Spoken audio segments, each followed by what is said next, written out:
Hi friends, welcome to our channel exam for win. Friends, आज C TET का level 1 का exam हो चुका है। वह इसका पेपर हमारे पास है, जिसका हम एनालिसिस करने वाले हैं। वह आपको इसका आंसर की भी बताएंगे। हमारे द्वारा बताए गए आंसर सी टेट की साइड में अपलोड होने के बाद जो आंसर आएगा उससे लगभग 100% मैच खाएगा। तो आप हमारे आंसर पर पूरा विश्वास कर सकते हैं। तो पहला क्वेश्चन हम देखते हैं। एक खेल क्रिया के दौरान चोट लगने पर रोहन रोने लगा। यह देखकर उसके पिता ने कहा, लड़कियों की तरह व्यवहार न करो, लड़के रोते नहीं हैं। पिता का यह कथन लैंगिक रूढ़िवादिताओं को दर्शाता है। नंबर 1। दूसरा क्वेश्चन, एक प्रगतिशील कक्षा में। इसका आंसर आएगा तीसरा, ज्ञान की संरचना के लिए प्रचुर मौके देना चाहिए। तीसरा क्वेश्चन हम देखते हैं।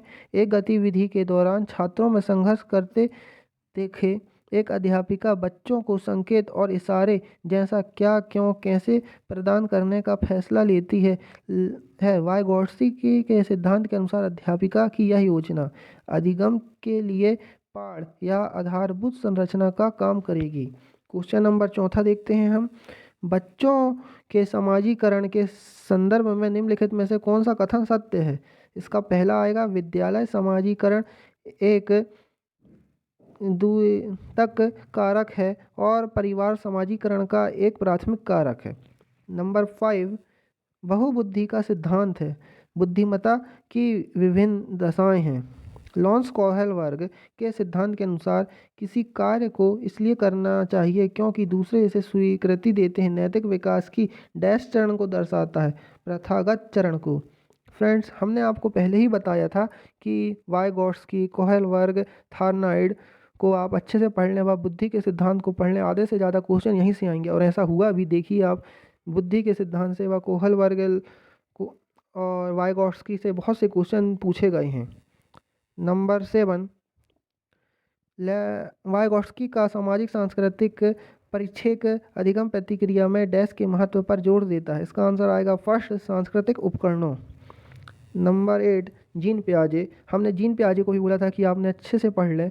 जिसने हमारे वीडियो को ध्यान से देखा होगा, वह उस टिप्स को फॉलो किया होगा, वह CTP में अच्छे नंबर ज़रूर स्कोर किया होगा, वह CTET में उसके 120 के ऊपर ज़रूर नंबर आए होंगे।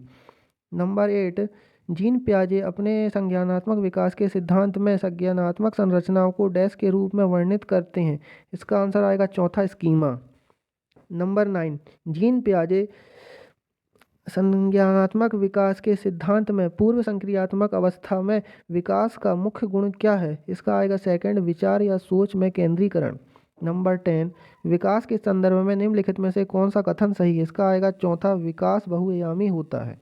नंबर 11, जन्म से किशोर अवस्था तक बच्चों में विकास किस क्रम में होता है। इसका आएगा फर्स्ट क्वेश्चन, संवेदिक, मूर्त और अमूर्त से 3 चरण में होता है। नंबर 12, एक प्रगतिशील कक्षा में व्यक्तिगत विभिन्नताओं को किस प्रकार देखा जाना चाहिए। इसका आएगा फोर्थ, अध्यापन अधिगम प्रक्रिया की परियोजना के लिए महत्वपूर्ण इस रूप में देखा जाना चाहिए। नंबर 3, एक समावेशी कक्षा में डैश पर जोर होना चाहिए। इसका आएगा फोर्थ, हर बच्चे के सामर्थ्य को अधिकतम करने के लिए अवसर प्रदान करना चाहिए। हर बच्चे का जो सामर्थ्य रहता है उसको अधिकतम करने के लिए अवसर देना चाहिए। नंबर 4, दिव्यांगन अधिकार अधिनियम 2016 के अनुसार निम्नलिखित में से किस शब्दावली का प्रयोग उपयुक्त है। इसका आएगा थर्ड, छात्र जिससे शारीरिक दिव्यांगता है, अर्थात छात्र जो कोई उसका शरीर यानी किसी क्रिया को करने के लिए असमर्थ है या कोई अंग काम नहीं कर रहा है उसे। नंबर 15, अधिगम कठिनाइयों से जूझते छात्रों की ज़रूरतों को संबोधित करने के लिए एक अध्यापक को क्या नहीं करना चाहिए। इसका आएगा फोर्थ, शिक्षा शास्त्र और आकलन की जटिल संरचनाओं का प्रयोग। नंबर 16, सृजनात्मकता की पहचान का मुख्य लक्षण क्या है। इसका आएगा सेकंड, अपसारी चिंतन। क्वेश्चन नंबर 17, विविध पृष्ठभूमियों के अधिगमकर्ताओं को संबोधित करने हेतु एक अध्यापक को। इसका आएगा सेकंड, विविध विन्यासों से उदाहरण लेना चाहिए। नंबर 18, समस्या समाधान क्षमताओं को किस प्रकार सुसाध्य किया जा सकता है। इसका आएगा थर्ड, समरूपों के इस्तेमाल को बढ़ावा देकर। क्वेश्चन नंबर 19, अधिगम की अभिप्रेरणा को किस प्रकार कायम रखा जा सकता है। इसका आएगा थर्ड, बच्चों को बहुत आसान क्रियाकलाप देकर। क्वेश्चन नंबर 20, शर्मिंदगी क्या है।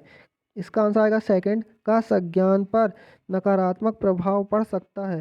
क्वेश्चन नंबर 21, निम्न में से अध्ययन अधिगम का सबसे प्रभावशाली माध्यम है। इसका आंसर आएगा सेकंड, संकल्पनाओं के बीच संबंध खोजना। क्वेश्चन नंबर 22, एक अध्यापिका को निम्न को दिए गए किसी क्रियाकलापों में छात्रों की विभिन्न त्रुटियों का विश्लेषण करना चाहिए, क्योंकि त्रुटियों की समझ अध्यापन अधिगम प्रक्रिया का एक महत्वपूर्ण अंग है। इसका नाम आएगा सेकंड।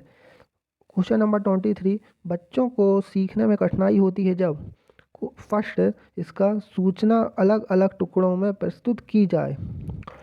क्वेश्चन नंबर 24, अधिगम की सर्वोत्तम अवस्था कौन सी है। इसका आएगा थर्ड, संतुलित उत्तेजना, कोई भय नहीं। क्वेश्चन नंबर 25, अधिगम का संरचनात्मक विचार यह सुझाव देता है कि ज्ञान की संरचना में, इसका आएगा थर्ड, बच्चे सक्रिय भूमिका निभाते हैं। क्वेश्चन नंबर 26, अधिगम के लिए निम्नलिखित में से कौन सी धारणा उपयोग है। इसका आएगा फर्स्ट, योग्यता सुधार्य है। क्वेश्चन नंबर 27, निम्नलिखित में से कौन सी परिपाटी विद्यार्थियों में संकल्पनाएं समझ में बढ़ोतरी में सहायक होती हैं। इसका आएगा फोर्थ, अन्वेषण और संवाद। क्वेश्चन नंबर 28, यह कार्य के दौरान सायना स्वयं से बात कर रही है कि वह कार्य किस प्रकार कर सकती है। यह वाइगोट्स्की के भाषा और चिंतन सोच के बारे में विचारों के अनुसार इस तरह व्यक्ति वाक्य क्या दर्शाता है। इसका आएगा सेकंड, स्वनिगमन। क्वेश्चन नंबर 29, मूल्यांकन पद्धतियों का लक्ष्य होना चाहिए। इसका आएगा थर्ड, विद्यार्थियों की ज़रूरतों एवं आवश्यकताओं की पहचान करना। क्वेश्चन नंबर 30, बच्चों के विकास की व्यक्तिगत विभिन्नताओं को किस प्रकार प्ररूपित किया जा सकता है। इसका आएगा फोर्थ, आनुवंशिकता एवं पर्यावरण की परता पर। तो फ्रेंड्स, ये हमारे द्वारा बताए गए आंसर पूरे सत्य हैं। आप इसे 100% सत्य मान सकते हैं। धन्यवाद।